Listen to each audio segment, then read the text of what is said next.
আগে এই ভিডিওটা দেখুন, তারপরে আলোচনায় আসছে।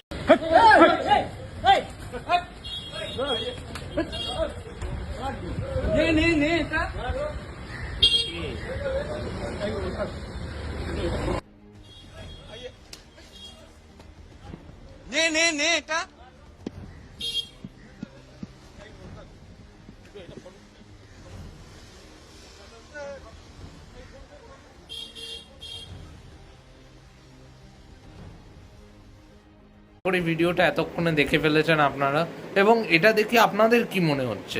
এটা দেখে আপনাদের এটাই সবার মনে হচ্ছে যে আইনের শাসন এসে গেছে এবং খুব সুন্দর উন্নতি হয়েছে। পশ্চিমবাংলার আইন শৃঙ্খলার হঠাৎ করে ভীষণ উন্নতি হয়ে গেছে, এটা মনে হচ্ছে না? সত্যি কথা,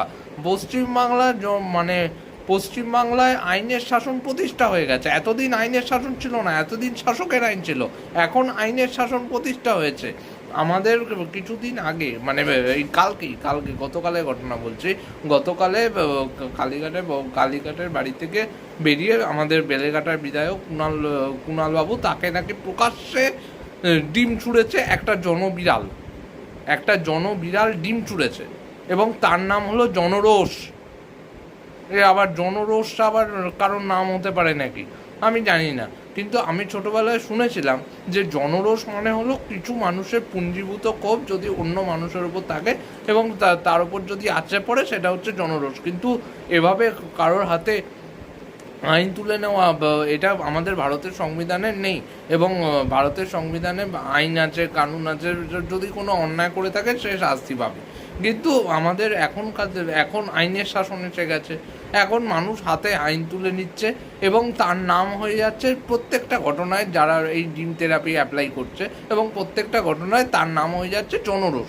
এবং ভিডিওতে যদি আপনারা দেখেন ওই একজনের বেশি কাউকে দেখতে পাবেন না। তাহলে পুঞ্জীভূত মানুষের ক্ষোভ নেই, পুঞ্জীভূত মানুষই কোথায়? যদিও বিজেপির লোক সেরকম একটা নেই, কারণ অর্ধেক জায়গায় বিএলএ 2 দিতে পারে না। এই দুর্বল সংগঠন নিয়ে জানি না কী করে 208টা সিট পেলো, তাই যাই হোক পেয়েছে, সে ভোট চুরি করে হোক যে করে হোক পেয়েছে, সেটাই বড় কথা। এবং এইটার নাম হচ্ছে জনরোষ। এবার আপনি বলবেন যে তুমি কি আবার নতুন ডিকশনারি আবিষ্কার করলে নাকি? আমি নতুন ডিকশনারি আবিষ্কার করিনি।